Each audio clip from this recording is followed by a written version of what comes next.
Mid-September 2021, COVID cases have been on the rise nationwide, and the 7-day average of new cases this week was more than 300% higher than Labor Day last year. And children now represent more than a quarter of weekly COVID-19 cases nationwide. That's what we're hearing, but what are we seeing? And to get that answer, we go to Dr. Andrew Jameson, the Division Chief of Infectious Diseases and Regional Medical Director of Infectious Control for Mercy Health Physician Partners, and a member of Trinity Health. Dr. Jameson, thank you so much. Thanks so much. That's a mouthful. I appreciate it. What are you seeing in the hospital right now? We're definitely seeing an uptick in cases. So we are seeing more than we had before. 2 months ago, beginning of July, we had 0. And now we're well over 30 individuals, and it's putting a strain on our healthcare workers, and we're feeling it. So we are noticing the uptick. There are some bright signs to it as well, but we're feeling it. How are we doing against this Delta variant? Well, every positive test right now in Michigan is Delta. There's nothing else circulating. This is what we're dealing with.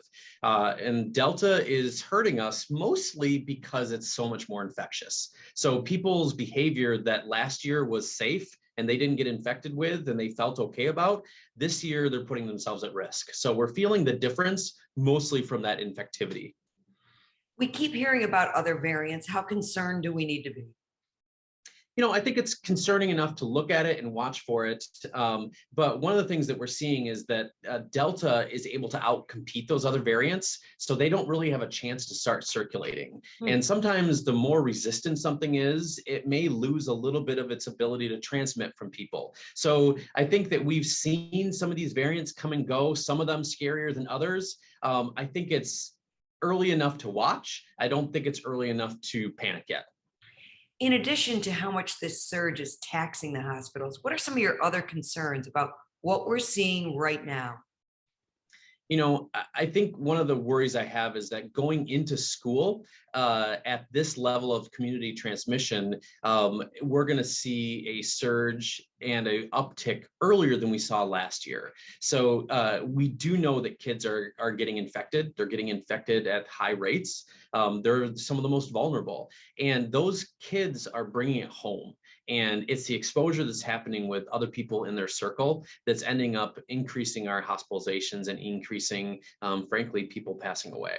So the worry I have is just the number of transmissions happening now when we're starting school. And frankly, I'm just so disheartened by how political everything's been. I feel like we try really hard in healthcare to kind of stay to the science, and I know I do that personally, and it's hard to do that right now. So I'm just kind of disheartened in general of the state of things, because we're trying really hard to kind of stick to what we know, and it doesn't feel like that's working real well.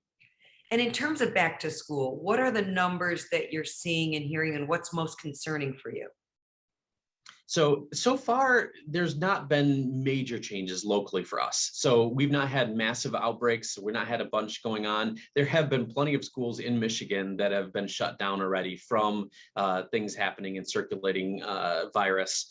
We did see very scary things coming out of the southern United States in terms of schools canceling, everyone having to go into virtual. And so the worry is that we're just going to spread things there. I think we know how to do things safely. We did it last year, and kids did really well. I think the priority has to be keeping kids in school, but also keeping communities safe as we do that, both the kids and in general, the people in the community. When it comes to booster shots, it sounds like the third time's the charm, that in Israel, infection rates dropped dramatically with that third vaccine. What should we be doing? What should we be thinking when it comes to the booster? Yeah, that is a loaded question, and you're exactly right. Israel's helping us a ton because they basically are 2 to 3 months ahead of us in terms of Delta, and they're 2 to 3 months ahead of us in terms of vaccination.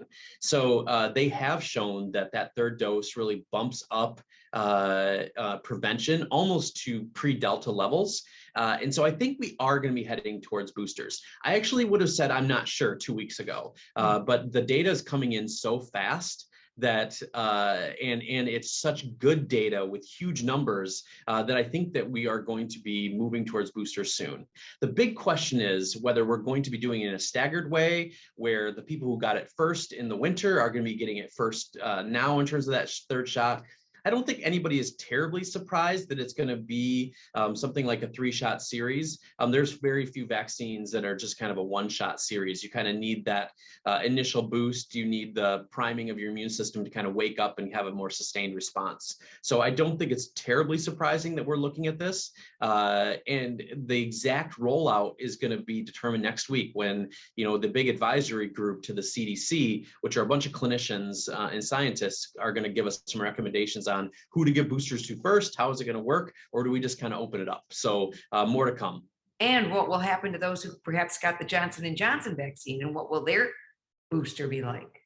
Yeah, you're absolutely right. That is a big question, because even with the immunocompromised individuals that have been getting that third shot so far, the Johnson & Johnson folks have been left out of that because we just don't have the data there. So I think that there is a lot of unknowns right now. And this is the problem with the pandemic. It's just we're learning on the fly. And I think sometimes people feel that that's indecision or don't know, but it's really the data is still coming. Right. What about the emergency use authorization for kids under 12? Yeah, I was initially, through the summer, I was really kind of hopeful that we would get something by the end of September. More recently, I've heard that's getting pushed back farther and farther. So all of the study is fully enrolled and they have all the data. They're doing more weighting now in terms of trying to give the safety duration and observation period is what they're really waiting on. So the American Academy of Pediatrics actually came out with a position paper to the FDA last week, really asking the FDA to accelerate that timeline because all the data is in already. And they feel like the risk to kids and the community is high enough, it warrants shortening some of the safety monitoring. So there's more to come with that as well. But I think it's probably looking towards the end of this year is more likely than sometime soon. September, October gets so hard because first, people have such bad allergies, they're sneezing, and everyone thinks it's, of course, you must have COVID. Then we get into October and flu season, and people again are going to be afraid it's not the flu, it's COVID. How important is it at this point to really take care of those symptoms and get your flu shot? It's essential. Last year we got our flu shots and there was no flu, which was amazing, and we experienced a flu season like no other for kids and adults. This year, we've already seen a big uptake in respiratory viruses. A lot of that's because people are sick of this, like you are, like I am. Our diligence is not what it was. And with vaccines, we feel like we can be a little bit safer with our family. We've kind of extended our circles. I know I have. I've opened up my circle of trust kind of thing. But what that means is we're getting viruses again. So we saw RSV already hitting adults and kids. And the assumption is that when flu starts circulating, it's going to start going like usual again. So getting the flu shot this year will be essential. And then just having like a good relationship with your primary care doctor, learning how to reach out, learning the appropriate ways to get tested, get seen in your community, and just kind of being ready for that, because we are going to be doing more testing and more looking for flu, because you're right, it's hard to tell the difference. And while it's really exciting that our bubble gets bigger and that we let more people in, it's also scary at the same time. But I understand next year when we're talking, they might have a vaccine that does both the coronavirus and influenza in one shot, right? There's lots of talking about lots of those things. So it is very intriguing to see what they might come up with. With H1N1, they just kind of incorporated that into the flu vaccine then moving forward. I think that it's yet to be determined if we're going to need more after a third shot, or if that duration from second shot to third shot is long enough to give us a big sustained response that lasts a long time. Again, I'm going to throw in that we just don't know for sure. And I think it's really important to kind of say what we do know and what we don't know. And that's going to be really in the gray zone for me of do I think that's going to happen or not? I think that it's important to think ahead and kind of get ready for those kind of things if you're the developers, the scientists. But in terms of how this is going to play out clinically, look how much has changed in a year already. Crazy. I'm constantly hearing from people who had COVID who say, I had it, I don't need the vaccine, I'm immune. What do you want to say to those people? So I want to say two things. The first thing is, I actually don't want to minimize what natural immunity does. Particularly with Delta, we are not seeing a lot of reinfections. It's happening, but not very much. And if they do get COVID again, they're not getting it as severe. So I think that's the first thing. I don't want to minimize that because I think that that's probably not what the science shows. However, I also don't want to say vaccination does nothing for them. We have really good data out of Israel. We have good data out of a study out of Kentucky. We have shown that getting a vaccine for COVID on top of natural infection adds much more protection, and it adds to it. It doesn't just do nothing. So vaccination does add to natural immunity. And I think one of the other things that we don't talk about enough is that we're doing this together. And the purpose of getting vaccinated is not just my own safety. And I think too often these days we're focused on ourselves and we're actually not looking out for each other. And I think we have to get back to that. And the purpose of vaccination is to decrease my risk, to decrease the safety or increase safety to me, but also to look out for each other. And if we can decrease the total number of infections in a community, we're going to improve like the lives of people that are more vulnerable. We're going to help protect those people that can't always protect themselves. And I think that's essential. We have to get back to that. This whole me first and only take care of myself, that's not good for us. That's not where we are. And as a faith-based organization, that's not where we should be living. And I think that vaccination on top of natural immunity adds that extra protection that decreases COVID cases and potentially will prevent you from transmitting to people who are less vulnerable. I think it's important. Now, I always think this, but I like talking to an infectious disease doctor about this because they say the more unvaccinated people there are, the more opportunities there are for that virus to multiply. And I've also heard people talk about unvaccinated people being potential variant factories. Is there truth to that? There absolutely is. I've started to use something called I've started to use a lottery analogy. And so the virus makes a mistake every time it replicates. And sometimes those mistakes help it. And so that it makes maybe the binding protein a little bit tighter so it kind of connects better. That's what happened with Delta. And so what happens is every time it replicates, it has a chance to have a mutation that actually helps it. Now, it may only be a 1 in a million chance that it actually hits that mutation that helps it. But if we give it a million chances to hit the lottery, it's going to be much more likely to develop one of those mutations that helps it versus if I only have 1,000 chances to win a 1 in a million chance at the lottery, it's going to really decrease the chance that a variant emerges. And that's really what we're trying to do with vaccination. We're just trying to decrease the chance that the virus hits the lottery because every time it replicates, it has a chance to mutate. You're totally right on base there. Are we getting a better idea of how long that vaccine is going to be effective or even how long the booster might be effective? Yes and no. So the UK actually had a little bit of a different dosing regimen. They gave a first dose of the Pfizer, and then they waited a lot longer for the second dose than we did in the United States and then Israel did. And what they found is that immunity lasted longer now. They're not seeing the same level of breakthrough cases or the severity of it, or the number of breakthrough cases that we're seeing right now and that Israel saw. So there's a potential that really lengthening out that time from shots is giving a prolonged effect and a longer effect of immunity. But right now, we just don't know. What we do know is that a third dose is safe. We know that it bumps up the immune system dramatically and out of Israel has decreased the risk of asymptomatic transmission, asymptomatic infection, symptomatic infection. There's just lots of stuff that's happening there. That's great. Do you think masks are here to stay? No, I don't. I think that we all were super excited in May and June and early July. And I know personally with my life, like I stopped masking going out. We were around people who were masked or that were unmasked. I don't think masks are here to stay. I think that what's here to stay is maybe the culture of going to work sick or the culture of of if I have a little sniffle, I'm probably going to mask moving forward, because we've seen like how little influenza there was. I mean, if you ask any pediatrician or, you know, even adults, how was your virus season last year? Did you get sick through the winter? The answer is no. I didn't Like, even it get a just didn't. cold.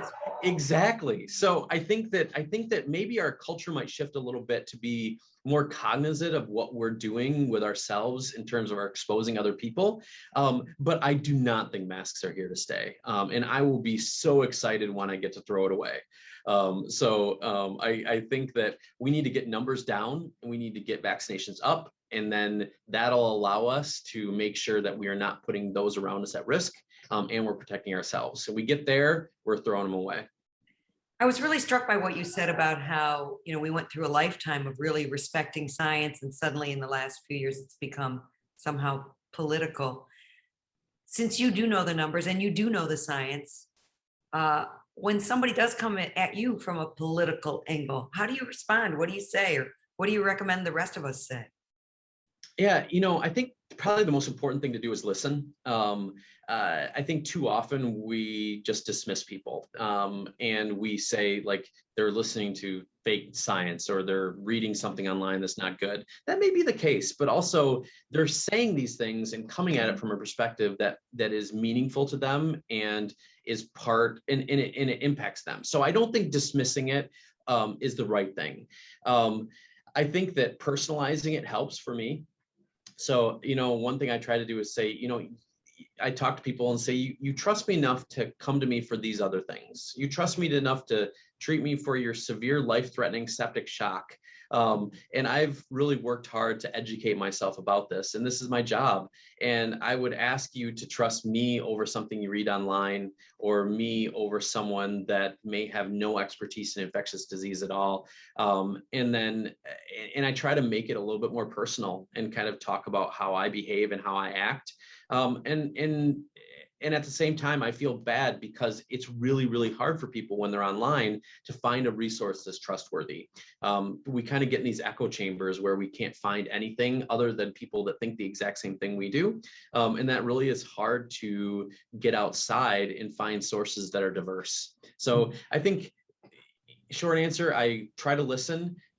And I feel empathetic to what they're dealing with. And I realize how hard it is to find the right information, but I try to make it personal and be real. Great advice. So much has changed in COVID. And even as an infectious disease doc, I can only imagine, after all of these years in your profession, now you're the cool guy at the party that everyone wants to sit next to and get answers from. Yeah, we were laughing about that before we started talking, and it's interesting to have an infectious disease at the forefront of everyone's mind, but we just don't live in that world. And you're absolutely right. This is what I got trained for, and this is what we kind of learned a ton about, and we talk about in practice every day. Treating things like this. So it is. I can't wait for this to be done, but it is an interesting place to be. My wife will never say that the infectious disease people are the cool ones walking down the hall, and yet she still loves me, and I'm comfortable with that. So, but I will be very happy for us to go back to just taking care of patients and just doing things kind of unseen. That's a better place for us to be, frankly. Final question: after all you've seen in the hospital, if you could give one main piece of advice to the people watching that you hope they really hear and take action on, what would that be? I wish people could see what we see. I wish people could see individuals on a breathing machine or struggling to talk because they have such severe pneumonia, to really realize that this is not made up. This is not fake. These numbers are real, and real people are dying. And we have a tool now that can stop that. And vaccination does that. And I think that what I want is people to kind of step back and look at the people they've lost, and look at the people that around them have lost, and listen to the people who are living it, and kind of pay some respect to that. And we are tired, and we want to get back to just taking care of people the way we used to, and not have to look at someone in the eye with COVID and tell them it's time to say goodbye to their loved ones. And that is what's happening, and it's hard. Dr. Andrew Jameson, Mercy Health Physician Partners, thank you so much, and please stay healthy. Thanks so much for your time. Take care. Thanks.